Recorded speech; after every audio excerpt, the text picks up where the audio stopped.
Wow, who would have known that last night when I said in my Money in the Bank review video that WWE was about to enter into a new era that literally they are. Vince McMahon is out as the chairman of the board. His replacement, none other than his own son-in-law, also known as my most favorite wrestler of all time, The Game, Triple H. He made his triumphant return to WWE on Raw just as Vince was about to fire Cena for losing the WWE Championship match at Money in the Bank. Triple H comes down to the ring and he's like, you know what, Vince, you're not firing Cena. Actually, you're not making any more decisions around here because the board of directors, they took a vote and they're not confident in your abilities and you've been relieved of your duties and I'm your replacement. And we've heard Vince throw out this line many times over the last couple of weeks. He's said that Hogan is not bigger than WWE, Rock is not bigger, Austin is not bigger, Michaels is not bigger, Cena is not bigger, and Punk is not bigger than WWE. No one man is bigger than WWE. Well, Triple H took that and he actually flipped it on Vince tonight. He said, you know what, you go around here talking about all of these guys are not bigger than WWE, you are not bigger than WWE. It's time to go. And you could just sense the regret in Triple H's voice when he was saying all of these things. You could tell that he really didn't want to say it, but he felt that he needed to say it. And at the end of the segment, he said, I love you, Pop. I'm sorry. And Vince McMahon was literally standing in the ring crying. Tears were rolling down his face, and that was a very powerful segment. Very powerful. Like, all of the memories, it was like a highlight reel going through my head of all of the iconic moments that that character, Mr. McMahon, was involved in. And this is literally the end of an era. The end of an era. What is going to happen with that Mr. McMahon character from this point on? Triple H, he's a new figurehead of WWE. He's that new authority figure. He's playing that role right now. And man, that was a very powerful segment. I absolutely loved every single second of it. And then also John Cena. Have to give props to John Cena because Vince, he called John Cena out to the ring.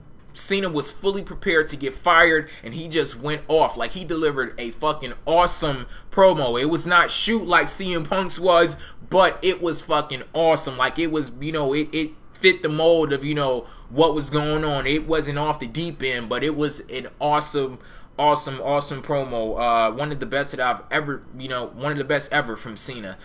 He basically compared himself to Shawn Michaels in the Montreal Screwjob. He put himself in Shawn Michaels' shoes and he, you know, he was in the position of he could look back, you know, they say hindsight is 20/20. He could look back and see what happened to Shawn Michaels after he, you know, willingly participated in the whole Montreal Screwjob, and how years after the incident people were still chanting "You screwed Brett," and that, you know, really hung on him. And Cena was like, he's not willing, he said he was not willing to do that. He was not willing to have that stigma on him for years after the match, people chanting "You screwed Punk." And he said, out of all of the things that people can say about him, one thing that they can't say is that he kisses Vince McMahon's ass, and he proved that last night at Money in the Bank. And Cena, wow, amazing.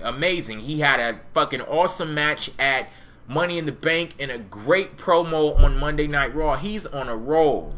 He is really on a roll. He's doing the damn thing. I can figure that he's proving a lot of people wrong. People out there talking about how useless he is. Oh, and I love this line right here. People say, oh, if I was running WWE, first thing I would do is fire John Cena. If you ever heard anybody say this, and this is even before these last 2 nights in WWE, if you ever heard anybody say that, that person should not be running a makeshift lemonade stand on the damn street, let alone trying to give advice to $1 billion company.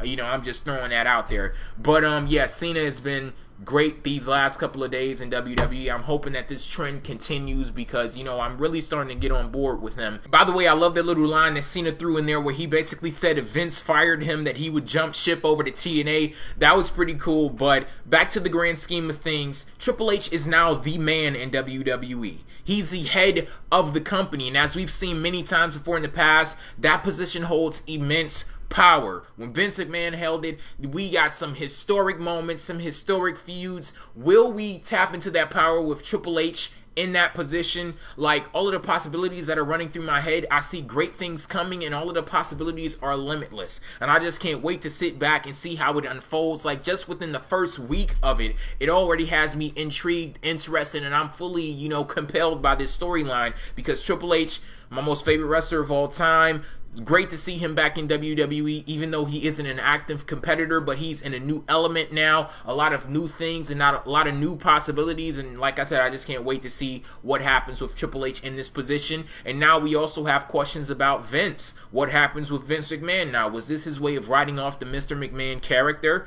Or will we see him come back and try to fight for WWE? Will we see a power struggle between Triple H and Vince? One thing that I absolutely loved about WWE, one reason why I'm such a big fan now, is the McMahon family.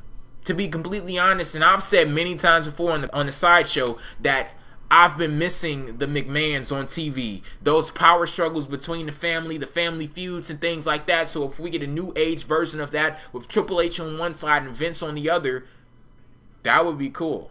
Let me know what you guys think about that down in the comment section below. What do you think is going to happen with Triple H, Vince, all of that good stuff? But yeah, on to other things that happened on Monday Night Raw. Basically, it was only one other thing that happened on the show, and that was a tournament to crown a new WWE champion. Now, you may be asking yourself, why are they crowning a new WWE champion when the WWE champion is CM Punk? He won the title last night. Well, let me just talk about the tournament for a little bit. The last two competitors were The Miz and Rey Mysterio. They were supposed to compete in a WWE Championship match on this last episode of Raw, but they pushed the match off to next week, so I guess we'll see that next week. And as far as CM Punk goes, I saw a lot of pissed off people on Twitter because they felt like WWE was just rolling right over him, acting like he never even won the championship at Money in the Bank, and I heard it being described as WWE giving Punk the treatment. They were treating him like he who must not be named, and he went out there and committed some dastardly crime, and this has warranted him being erased from everybody's memory. And WWE, they made it a point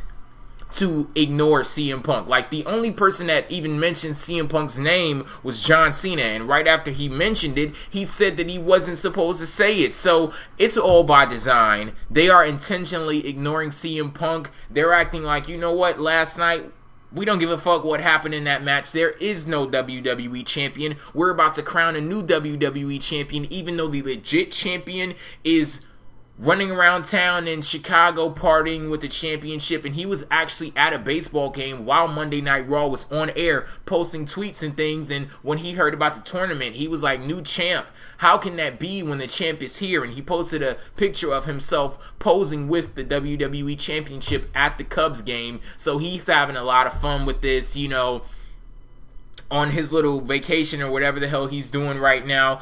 And to all of the people that are pissed off because we didn't get an immediate resolution or you didn't get immediate satisfaction, it's called build-up. It happens pretty frequently in the world of wrestling. Just look at what happened with Christian. When everybody was going crazy, all up in arms, wanting to boycott and riot and shit like that. When I don't know about riot, but I'm pretty sure there were some crazies out there. But yeah, you get the point. Everybody was going crazy about Christian losing the world championship, and I'm like, calm down. There's a method to everything that's going on right now. You're gonna see it play out, and that's exactly what it did. So from the point where Christian lost the championship, and he just won it. He just wanted that Money in the Bank. And from the point where he lost it to where he won it again, in between that time, we got a lot of great moments. We got a great storyline and some great matches. And I'm pretty sure somewhat of the same thing is going to happen with this CM Punk thing. We're going to see him back in WWE. There's no way in hell that he would have walked out with that championship without ensuring that he would be back in that company. And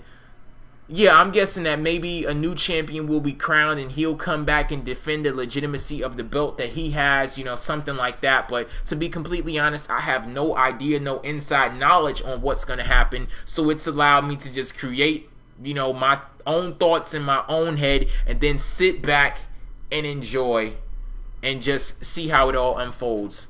And I can't wait to, see where this is all going. Like, everything that's happening right now, with all the big stuff that's happening, it has me anticipating it, looking forward to the next step. And I just love this about WWE. And I'm just so glad to be a fan now. It's a great time to be a WWE fan. They're giving us some great stuff that I think is going to last for years. So I'm about to end this video, but of course the conversation does not stop here. I'll be talking a lot more about this angle with CM Punk and what's going on with Vince McMahon and John Cena and Triple H and whether all of it is going to tie together. I'll be talking about that on the Sideshow Wednesday, 6 p.m. Eastern Time, jdubshow.com. Also have to give a shout out to my PWTR brothers, Icon Matthew 1, myself the 3rd, and CM Punk Mark 35. We had our first episode of PWTR in over a year this past Saturday. It was a great success. Thank you to all of you guys who listened to the show. Pro Wrestling Talk Radio is going to be back on this Saturday, 6 p.m. Eastern Time. You can check out the link down in the description box so you can set a reminder for the show.